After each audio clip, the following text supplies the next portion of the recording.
Donald and Douglas, the Scottish twins, did not mind what jobs they did. Coaches or trucks, it was all the same to them. Which meant, as often as not, that they pulled trucks, since the big engines all disliked them. "You don't really like them, do you?" asked James one day. "Och, it's all work," remarked Douglas. "If we didn't do it, nobody would." James marveled. He hated trucks himself, but he had to admit that Donald and Douglas made them behave better than anyone else did. The secret, of course, was that the trucks had not forgotten the instance where Douglas had broken a spiteful brake van. It had only been an accident, but nobody had told the trucks, and they still thought that Douglas had done it on purpose. "Keep on the right side of those two," the trucks said to each other when either of the twins were about. One day, Donald had to take empty trucks to the other end of the line and bring back loaded ones. The empties behaved well, and when they reached Vickerstown, he was feeling quite confident. "We've got those trucks licked into shape," he chortled to himself. What he didn't realize was that the loaded trucks were visitors from the mainland, and they'd never been licked into shape by anyone.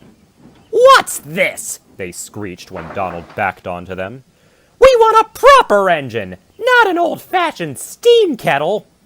"Old-fashioned?" snorted Donald. "I'll teach you a lesson. Take that!" He gave the trucks a hard bump. The trucks just giggled. "He's cross," they whispered. "Let's have some fun." They behaved well for a while, and Donald began to think that he had them under control. But he should have known better. By the time he had reached the workstation, one of the truck's axle boxes had run hot, so they had to shunt it off the train. At the next junction, the guard had to fasten a brake rod, which had slipped on, accidentally on purpose. One delay followed another, and Donald became crosser and crosser. He met Douglas, who was taking a local passenger train at Marin. "Stupid things," he complained. "They usually behave well with us," remarked Douglas. "Clearly these scoundrels have never been disciplined," grumbled Donald. But the trucks didn't care. "What does he know about managing us? He's old and out of date." "Steam kettle!" Donald dragged the stubborn trucks up Gordon's Hill. He stopped at the top so that the guard could check the brakes along the train. Unfortunately, he started more suddenly than he meant to, and the jerk snapped an old coupling.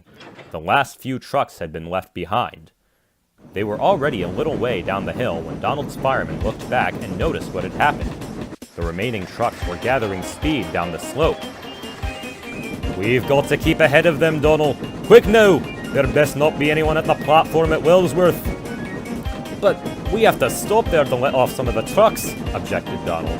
"Can't I help that?" panicked the driver.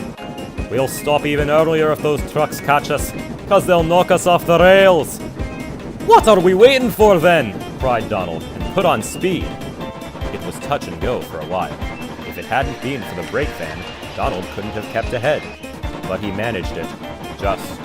They were approaching Wellsworth Station. Whistling furiously, Donald raced through with the trucks screaming in fright. The signalman sized up the situation. He set the line ahead as far as he could, and Donald clattered to safety. Then came the trucks. Luckily, they were slowing down by the time they reached the signal box. With a groan of relief, they stopped, just beyond the station platform. The signalman set all signals to red and waited for Donald to return. Donald was about half a mile from the station when he stopped, just to make sure that the trucks had stopped too. With the signalman's permission, they reversed carefully back to collect the runaway trucks. He bumped them fiercely. "Now will ye behave?" he growled. The trucks had managed to scare even themselves. Yes, we will," they quivered. Donald was able to finish his journey with no more trouble.